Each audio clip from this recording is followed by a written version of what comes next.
wanaume na kwa wanawake, pande zote mbili. Tutaangalia hivyo vitu kuna madhara gani. Je, muasisi wa hivyo vitu ni nani? Ni vya kimungu au ni vya kishetani? Tutaangalia. Bwana Yesu asifiwe.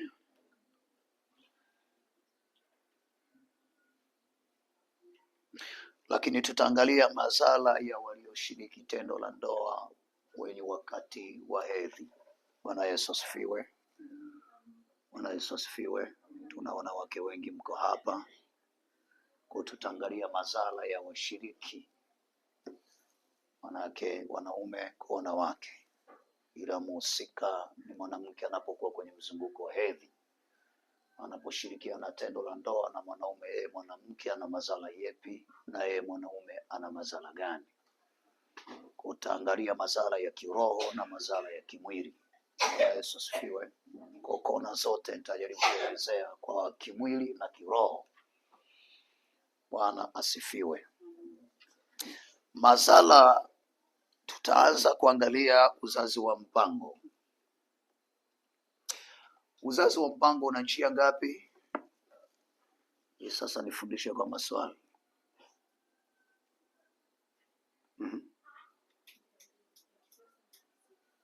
Ya kisasa na ya asili. Ya asili ikoje? Niambie sasa. Umetaja njia mbili, alafu ndio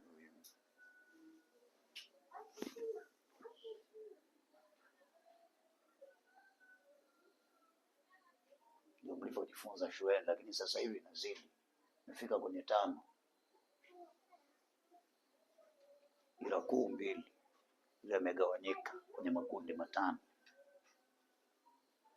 Haya, asili mnafanyaje? Sio mmejifunza. Anayejua njia ya mzazi wa mpango wa asili, nyosha mkono juu niambie unakuaje. Wamama hususa wa zamani, nyinyi mtusaidie sisi vijana wa kesho kutwa tusiojua ya mambo. Karibu. Kalenda, yani kwa mfumo upi?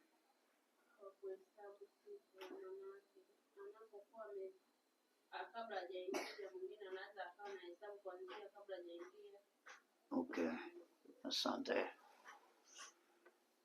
Mwingine mlikuwa mnafanyaje wa mama? Binti yangu kama anajua, lakini anaona. Ongea tu mwanangu, unaporuhusu wewe unajua kitu. Karibu. Tunda za miti. Kama mti gani? Nyonyo. Unafanyaje yale matunda?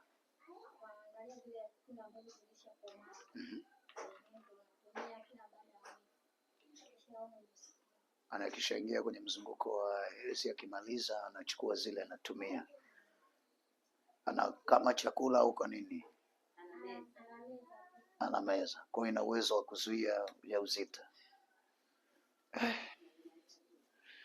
Mungu wangu. Na inahesabiwaje sasa hiyo, yani? Anyway, basi 2 kwa mwezi. Umeona Kwa mnaona kuna njia nyingi zingine bado hazijafahamika kibiolojia, si ndio? Maana Yesu asifiwe. Kisayansi maana yake hazijafahamika. Ni elimu ya baba zetu, walijaribu kufanya waliofanya. Maana asifiwe. Sawa, sasa naomba niweke sawa kidogo. Bwana Yesu asifiwe. Hatujifunzi sayansi kanisani. Bwana Yesu asifiwe. Uzazi wa mpango ni swala ambalo limeletwa kwa mfumo wa kisayansi, lakini nyuma yake kuna siri ya kiroho.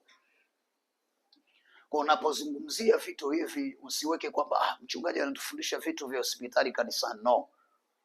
Na kufundisha ujue muasisi wa hivyo vitu ni nani na vililetwa kwa kusudi lipi. Sasa kuna uzazi wa mpango wa njia nyingi, njia ambayo inafahamika sana saa hizi ni vijiti. Bwana Yesu asifiwe. Lakini kuna njia ya vidonge. Lakini pili, kitu kingine, kuna njia ya mipira, mfano kondom kwa wanawake na wanaume. Bwana Yesu asifiwe. Ni uzazi pia mmoja, uzazi wa mpango. Wanatumia hivyo vitu. Lakini sindano pia wanafanya hivyo. Bwana Yesu asifiwe. Na kitanzi, si ndio? Wanafanya hivyo. Ni moja ya orodha. Sasa kila kifaa hapo ambavyo nimetaja kina madhara yake. Bwana Yesu asifiwe. Lakini nitajaribu kuelezea hususa hichi cha kijiti na kwa ujumla wa vyote kwa sehemu. Nitaelezea kiroho na kimwili. Uzazi wa mpango, muasisi wake, mnisikilize vizuri. Bwana Yesu asifiwe. Muasisi wake ni Ibilisi 100%. Yaani kwa lugha nyepesi ya bila kupepesa macho, anayetumia uzazi wa mpango. Bwana Yesu asifiwe. Bwana Yesu asifiwe. Anayetumia uzazi wa mpango kwa njia hizi zilizoletwa, huyo mtu safari ya kuingia ufalme wa mbinguni haiwezekani kwake.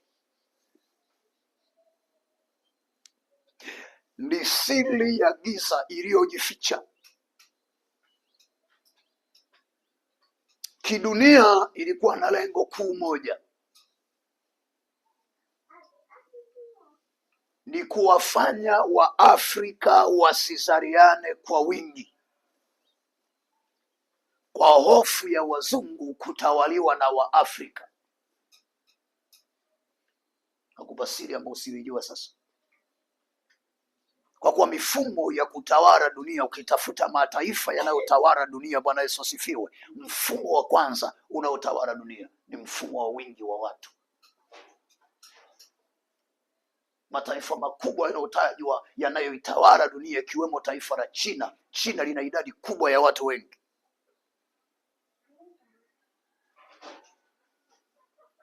Kwa katika mfumo wao kutawala, Bwana Yesu asifiwe, ni kwenye mfumo wa idadi ya wingi. Kwa hali ambayo Mungu alitupendelea wa Afrika, neema tuliopewa wa Afrika, wakawaza kwamba watu hawa tukiwaacha, mfumo wa namna ya kuwatawala utakuwa mgumu. Wakatengeneza mfumo wa kukata kizazi, njia ile ile aliyoitumia Ibilisi wakati wa wana wa Israeli kwa Farao, ndio njia hiyo hiyo ambayo anaitumia kuikabili Afrika.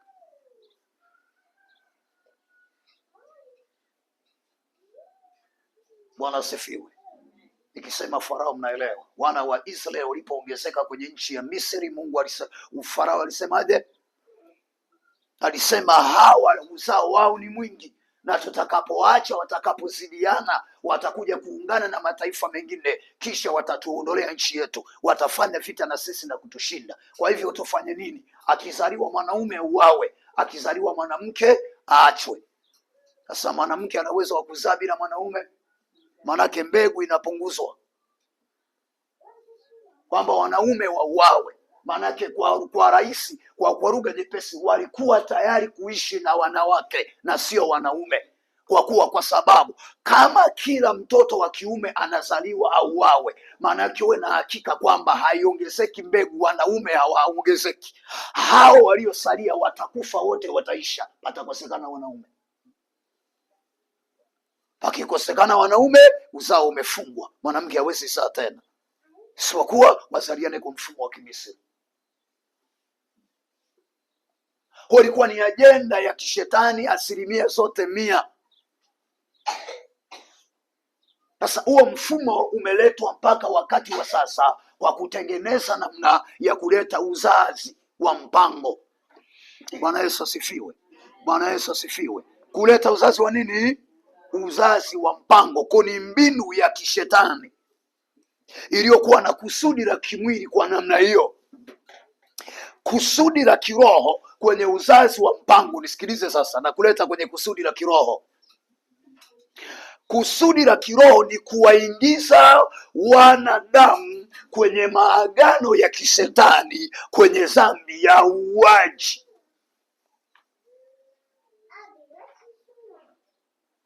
Kusudi la shetani kiroho kwenye uzazi wa mpango ni kuwaingiza wanadamu kwenye agano la uuaji. Yaani kwa lugha rahisi, ambaye anatumia uzazi wa mpango, maana yake huyu hana tofauti na mtu anayetoa mimba. Mungu atusaidie hili siri. Bwana Yesu asifiwe. Bwana Yesu asifiwe. Kwa tunapowanyoshea vidole watekaji, na sisi tunatazamika mbele za Mungu tuko hivyo. Kwa hiyo Mungu anatufundisha vitu hivi ili tutubie dhambi hiyo na tusirudie vitu hivyo. Tunaenda pamoja. Narudia tena, mpango wa Ibilisi kiroho ilikuwa ni kuwasainisha watu kwenye agano la uuaji. Kwa lugha rahisi, mtoa mimba au aliyeua hana tofauti na mtu anayetumia uzazi wa mpango. Hawana tofauti, wako sawa. Hiyo ni kiroho.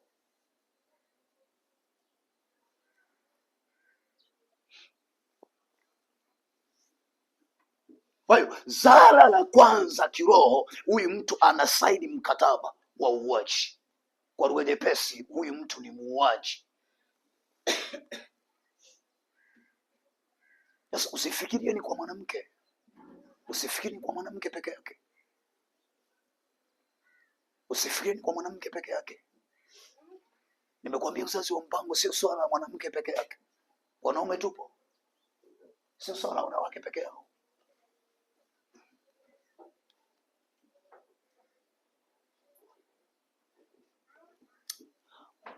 Unapochukua kijiti sawa sawa, au unapotumia kidonge au sindano, kinachofanyika maana yake unazuia ile mbegu ya mwanaume. Unanisikia nachokisema sasa?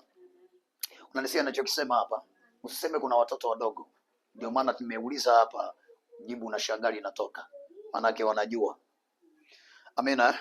Sasa mimi nawaongezea ufahamu wa kiroho. Waliyajua ya kimwili, mimi nawaongezea ufahamu wa kiroho. Kinachofanyika, ile mbegu wakati inasafiri kutoka kwa mwanaume kuingia kwa mwanamke, ile mbegu inazuiliwa, ile mbegu inauawa, ile mbegu inaharibiwa, ile mbegu inapoteza uhai, ile mbegu inauawa, inanyimwa uhai. Kwa lugha rahisi, kile kijiti kilichowekwa kazi yake ni kuleta mauti juu ya huo uzao. Ndio maana unahesabika ni muuaji. Kwa nini unahesabika ni muuaji? Kwa sababu Mungu amekusudia ndani ya ile mbegu izalishe kitu. Usiniambie pasa, kwa hiyo tutazaa kama panya. Tulia, twende taratibu, maana najua swali lazima lije hapo, si ndio? Si ndio? Najua hapo swali lazima lije kwenye eneo hilo. Kwa hapa twende taratibu, taelewana vizuri. Bwana Yesu asifiwe. Na nakupa uthibitisho, kwa sababu kuna watu anakuambia pasa, ni kwamba kuweka kijiti sio kutoa mimba, kwa kuwa ile mbegu inakuwa bado haijatengeneza umbile la mtu ndani ya mwili wa mwanadamu.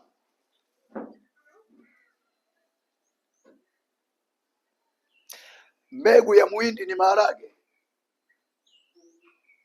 mbegu ya papai ni mwogo, mbegu ya kuku ni samaki, mbegu ya mtu ni, ukiharibu mbegu ya mtu umeharibu. Mbona shetani alipotupiga chenga kwamba hiyo ni mbegu tu, wala haina shida, hiyo ni mbegu tu. Ngoja nikulete kwenye maandiko, nisaidie kitabu cha Yeremia 20:17. Yeremia 20:17, na mwingine nisaidie Zaburi 139:13.